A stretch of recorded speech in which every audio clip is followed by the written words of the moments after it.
Olá, bom dia, boa tarde, boa noite. Eu sou Alessandro Saad e você está em mais um podcast do Espro, aqui no nosso Esprocast. A gente está nessa temporada que eu entrevisto os gerentes do Espro e hoje eu vou bater um papo com a Marta Paiva, ela vai se apresentar bonitinho e tal. Mas eu queria dizer que eu estou muito feliz que hoje a gente passa a entregar uma canequinha para cada entrevistado, que ficou bacana pra caramba. Não. Então, assim, entra na fila e quem sabe a gente conversa e você ganha uma caneca, porque essa é só para quem passa por aqui. Marta, bem-vinda. Obrigada, Saad, obrigada pelo convite de estar aqui, falando um pouquinho da minha jornada, da área. Estou feliz aqui com a minha caneca, estava esperando, aguardando ansiosamente por ela. Uhul, caneca. Né? Acho que bastante gente já me conhece aqui. Meu nome é Marta Paiva, eu sou gerente de controladoria aqui do Espro. Minha jornada no Espro começou há 13 anos atrás, basicamente. Entrei e não tinha nenhuma configuração do que nós temos hoje. O Espro virou de ponta cabeça durante todos esses anos. Eu acho que tem um negócio legal da sua história, né, que você vai contar com calma e tal, assim, que você passou por muitas coisas junto com o Espro, né? Mas você também construiu uma carreira aqui dentro, o que é legal pra caramba.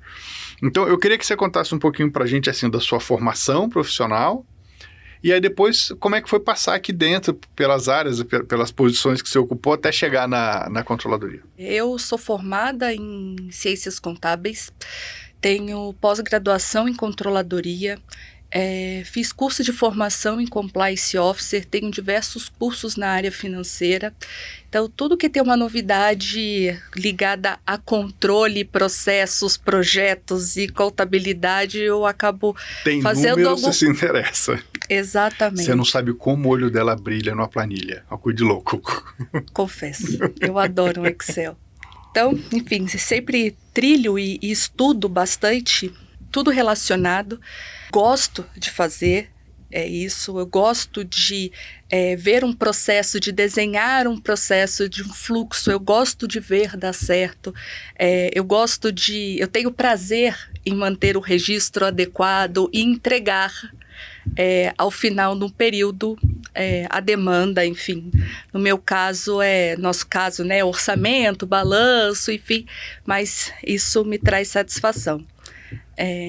Então, minha carreira comecei aí, sempre gostei de matemática na escola, não tem como falar que não, mas a contabilidade não é só isso, sim, né? Sim. Então, a contabilidade a gente trabalha vários aspectos sociais, né? A gente tem que estudar a parte psicológica, né? Enfim, as partes das relações humanas, que é muito importante, o que todo mundo acha que a contabilidade é uma ciência exata, mas ela não é uma ciência exata, ela é uma ciência social.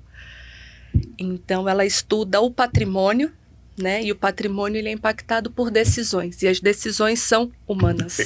Perfeito. Eu acho que é legal esse assunto, porque tem muito de emoção nas decisões de negócios, né?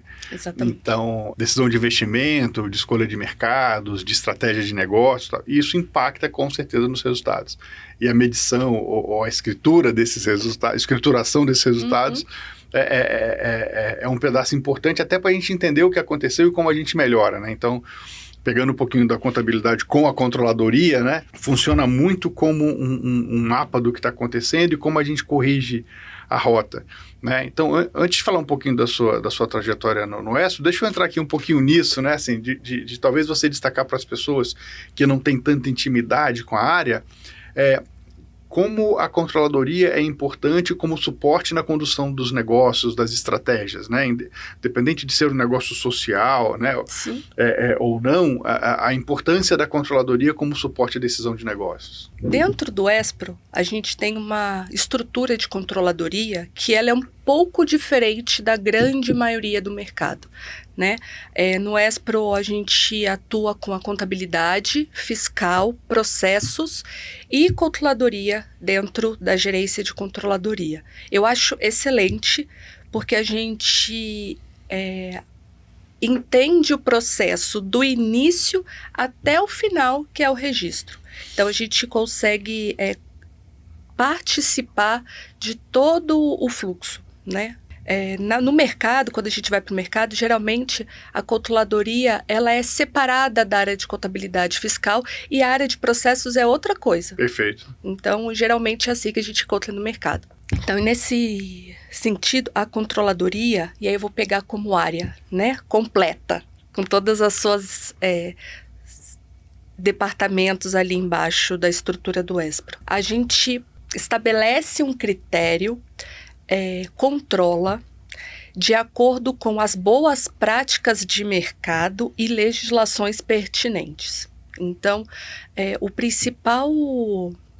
a principal matéria, né, e resultado da controladoria é dar à organização e aos tomadores de decisões dados e informações sobre o negócio para a tomada de decisão. E aí, quando a gente fala de informação, a gente está falando sobre qualquer tipo de informação. Perfeito. Sobre processos, sobre números, sobre caixa, sobre compras, sobre atendimentos sociais, né? Falando aqui um pouco do negócio do Espro.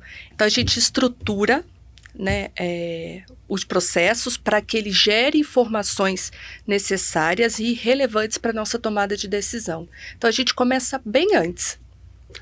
E tem uma coisa importante aqui, assim, bom, a gente troca muito, né, para cuidar do Espro a gente troca muito, a superintendência, a controladoria, a gente está o tempo todo conversando. Mas tem coisas importantes, assim, que a gente tem um nível de controle do Espro muito bom. Né, se a gente olhar para o mercado, comparando com as instituições filantrópicas, a gente está muito avançado. Comparando com o mercado, a gente está muito bem. Né? Você sabe que esse é meu motivo de orgulho, né? E aí brilha meus olhos.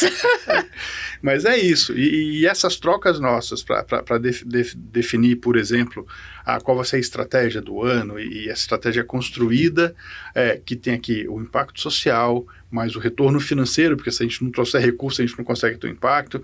Como a gente vai fazer a governança disso e depois disso estruturado, aprovar junto aos comitês, ao conselho diretor, é um negócio que dá muito trabalho. As pessoas não percebem ou não conhecem o quanto a gente trabalha para que isso funcione. Somado a isso, Sade, o cumprimento da missão. Tudo isso e focado no cumprimento da missão, que esse é o nosso principal objetivo. E às vezes as pessoas que não são do segmento, ou até as que são do segmento, acham que a gente não pode ou não precisa ter esse tipo de acompanhamento. E, na verdade, quanto mais o tempo passa, mais as questões de ESG, né, de governança, de impacto ambiental, de impacto social, elas ficam em evidência e exigem um controle e uma transparência maior. Então, se a gente não tem uma área especializada em prestação de contas, em validação de números e tal, para a empresa, para os órgãos reguladores, para o mercado, a gente não consegue de fato mostrar o nosso impacto social. A gente não consegue de fato trazer empresas que apoiem isso, prestar contas para a sociedade, prestar conta para os órgãos reguladores e tal. E da ação mais simples, da ação mais complexa, isso tem que ser acompanhado, né? Essa é a emoção do negócio. Então, a atividade de controladoria, ela permeia todo o processo de todas as organizações. Então, quando a gente fala de prestação de contas, eu não tenho que pensar em estruturar um processo da forma que o Espro quiser somente. Eu tenho que pensar em estruturar um processo de forma que eu otimize todos os recursos do Espro, que eu siga todas as normas, né? Enfim, que não são somente financeiras, mas a gente tem uma infinidade de normativa a seguir. Eu preciso pensar ainda em como a gente vai apurar e consolidar esses números e como ele vai ser importante na tomada de decisão. Eu faço uma analogia para a questão de prestação de contas, né, do terceiro setor, que, como nós, né, pessoa física, a gente não doa para qualquer um. Exato. A gente não doa para qualquer pessoa. Então, quando a gente vai doar o nosso dinheirinho, lá todos R$1, R$10, a gente pensa para quem a gente está direcionando o nosso dinheiro. E o mercado faz isso. né? Então, a gente tem não só uma exigência, mas é uma obrigação ética, né? Eu falo assim, de prestar contas do que a gente faz com o recurso do Espro. O Espro, ele tem um propósito sensacional, que é a questão da educação, de formação da vida dos jovens. Esse é um propósito que ele sempre vai existir, porque sempre existirão novas gerações e os jovens entrando no mercado de trabalho com quaisquer dificuldades que a gente ainda não conhece. Perfeito. Né? É isso aí. O propósito do Espro é o propósito de inclusão dos jovens, né, no mercado de trabalho. Esse é o propósito que sempre vai permanecer ativo. A gente tem as novas gerações entrando no mercado, cada geração com a sua dificuldade, e o mercado está aí também com as suas características. No passado, infelizmente não posso falar que é num passado tão distante quanto eu gostaria, mas o terceiro setor era muito mal visto, né? Sempre associado a práticas inidôneas, Sim. ou a corrupção, desvio de dinheiro e N fatores, né? E o Espro, e eu posso afirmar que desde que eu entrei, não desde que eu entrei no Espro, mas conhecendo o Espro a fundo, a gente não tem nenhuma dessas características e nunca teve. Nunca teve. Então, assim, há 44 anos o Espro existe com esse comportamento ético e essa transparência. Sim, com certeza. O que a gente fazia, né, e aí eu falo fazia do termo da forma de dar publicidade a isso, era o que exigia na lei. Perfeito.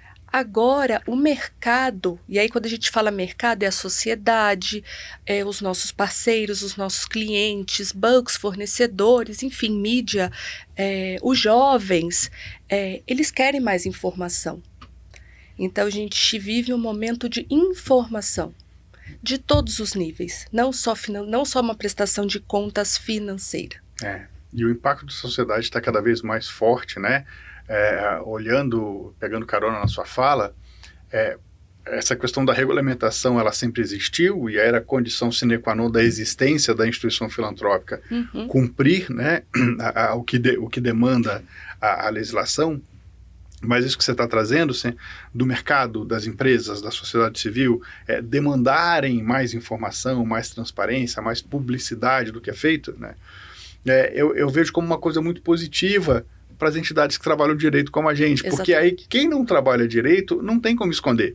E quem trabalha direito vai ter zero problema de prestar conta do que faz, né? Então, eu lembro, logo que eu cheguei, que a gente fez uma reunião, e aí você estava fazendo todos os indicadores que você trabalhava. E eu falei, putz, cara, a gente vai passar 10 anos para analisar isso. Porque, na verdade, é isso, né? É a quantidade de informação que a gente tem que tratar com cuidado para garantir que nada escape na hora de prestar contas para a sociedade, né? E isso é uma coisa que a gente tem muito orgulho de falar, que as nossas prestações são impecáveis exatamente pelo cuidado que a gente tem, e isso com certeza passa pela sua área. Né? Assim, a guardiã da informação, né? É você e sua área, né? Mas eu vou mudar um pouquinho de assunto. Eu vou falar um pouquinho da sua evolução. A gente está falando do que você faz agora. Mas como você começou no Espro? Então, eu comecei no Espro um pouco... Eu comecei no Espro já como analista de controladoria. Eu sempre participei da controladoria. Nunca fui de outra área. Mas a controladoria dentro do Espro mudou de lugar. Entendi. Várias vezes. Então, quando eu entrei, né, a controladoria era um departamento separado da contabilidade do fiscal. Tá? Ele tinha uma posição do controller e o controller ele era um assessor do conselho diretor e controladoria, né? A gente tinha uma estrutura de superintendência diferente, né? A gente tinha o superintendente executivo, aí tinha o operacional e o financeiro, enfim.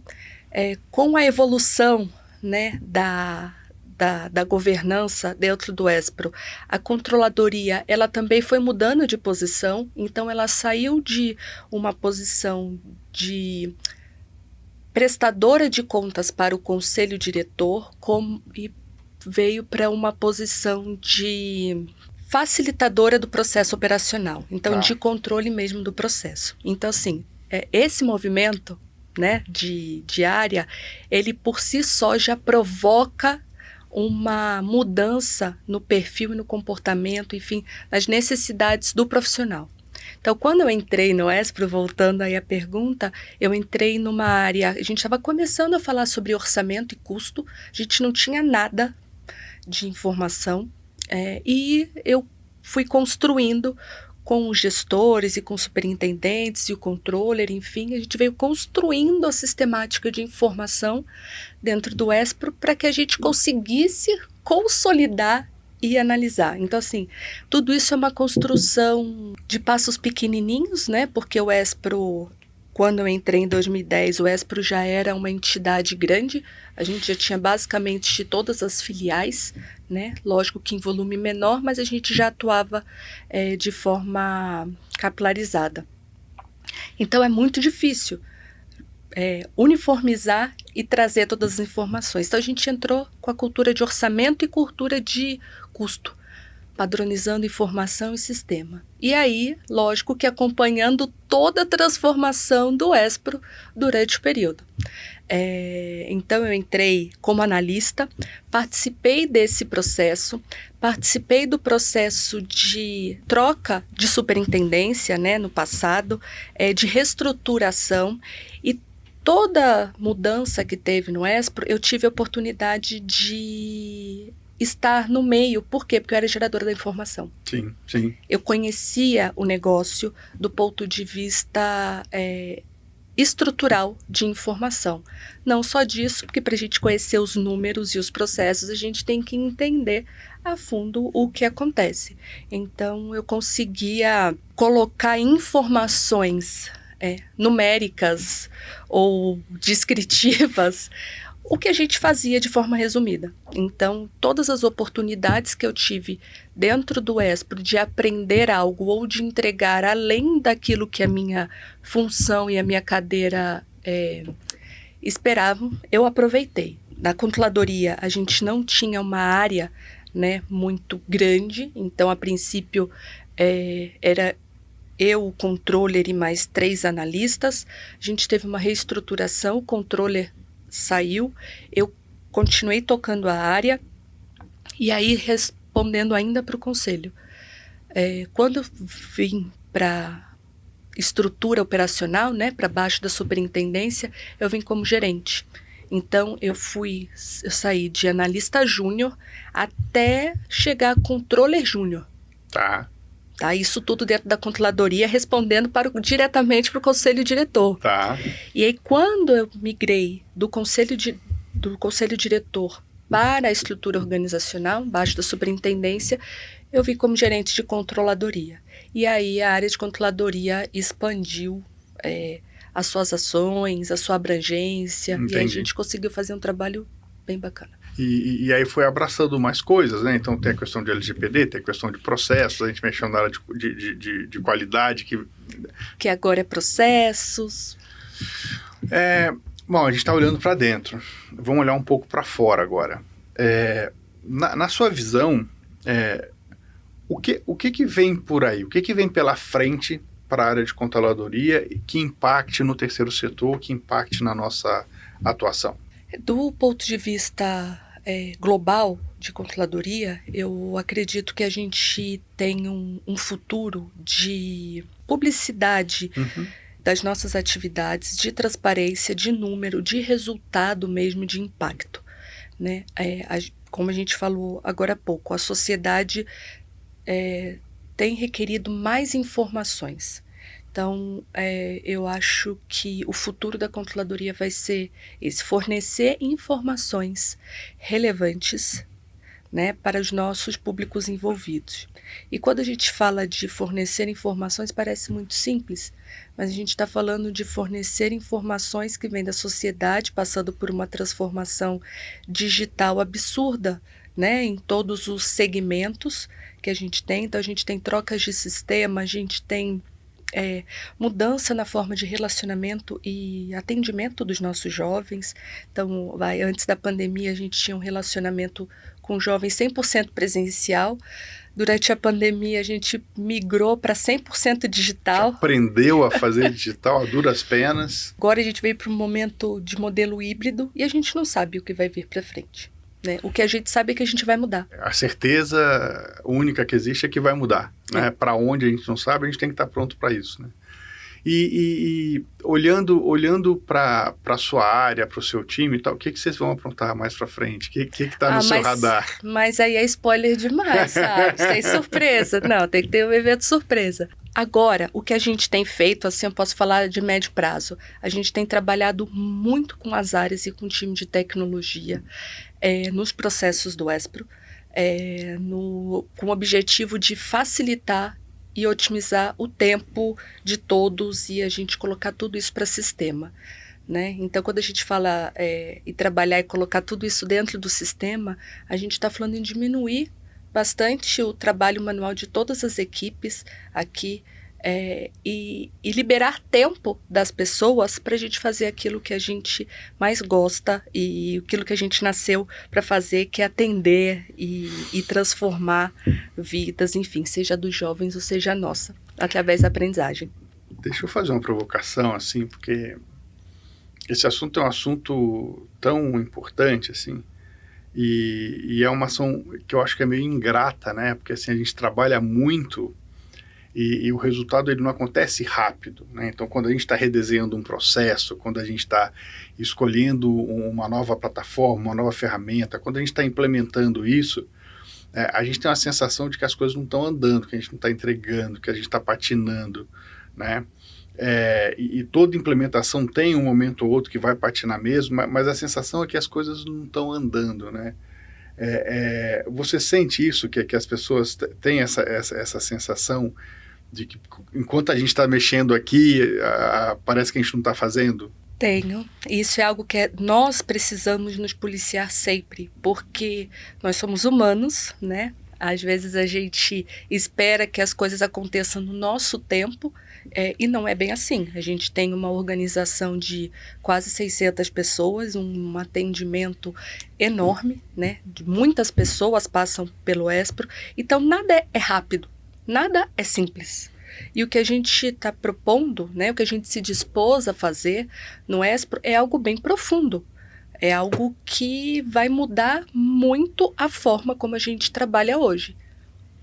Então, isso dá trabalho, dá. De vez em quando a gente fica frustrado porque a gente não avança como gostaríamos, ficamos, mas a gente foca sempre no nosso propósito final ali, que é entregar um sistema mais ágil e melhor, mais eficiente para o time Espro. Eu tenho essa sensação, assim, às vezes essa frustração às vezes me pega pesado, assim, eu falei, putz, cara, a percepção do time com certeza é essa, né, e a gente não consegue reverter enquanto não entrega, o ponto é esse, né, enquanto não está implementado, a sensação é essa. Porque a entrega final, a gente pode falar assim, né, o corte da faixa, vai ser lá no final do ano, enfim, quando tiver de fato um sistema migrado.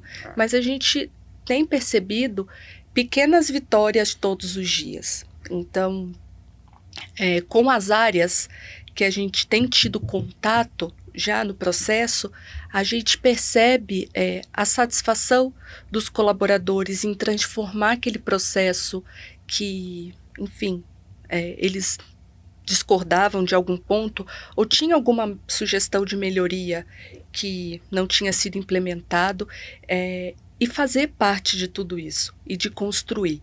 Então, isso a gente consegue perceber porque a gente está ali no dia a dia. Bom, mas eu sei que está trabalhando, fica tranquilo, assim, a frustração é da percepção das pessoas, né, porque tá todo mundo fazendo muita coisa, né, e às vezes algumas coisas andam mais rápidas que outras. Bom, por falar em andar rápido, o nosso tempo andou rápido, então a gente precisa caminhar para o final. Eu queria te agradecer, se quiser dar alguma mensagem, deixar alguma mensagem final, dar um recado, mas eu queria te agradecer pelo seu tempo, Marta, porque é importante trazer todo mundo para falar, né? Tem gente que fica longe, que está na filial, que está num polo, que é importante saber o que tem aqui dentro, que a gente faz, o trabalho que dá fazer isso tudo com cuidado, com carinho. Então, obrigado pelo seu tempo.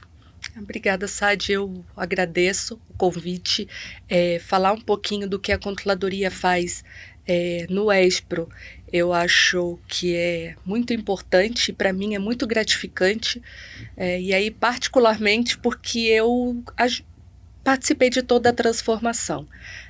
Dentro do time de controladoria, a gente tem um grupo que ele é apaixonado pelo ESPRO.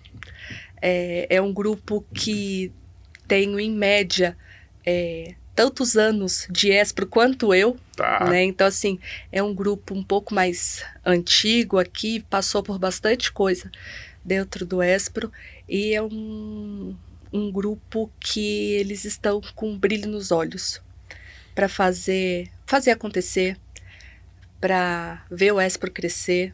Eu brinco lá, eu tenho uma referência dentro da área que é, enfim, super simples, mas eu falo, gente, eu quero um time do departamento fiscal com 10 pessoas. Por quê? Porque se eu tiver 10 pessoas no departamento fiscal, significa que eu tenho muita gente sendo atendida no ESPRO. E que o ESPRO quintuplicou de tamanho. Então, eu brinco lá no time e falo assim, gente, foco, fiscal com 10 pessoas. Mari, se você estiver ouvindo esse podcast, já anota para eu colocar essa meta aí para o pessoal de controladoria.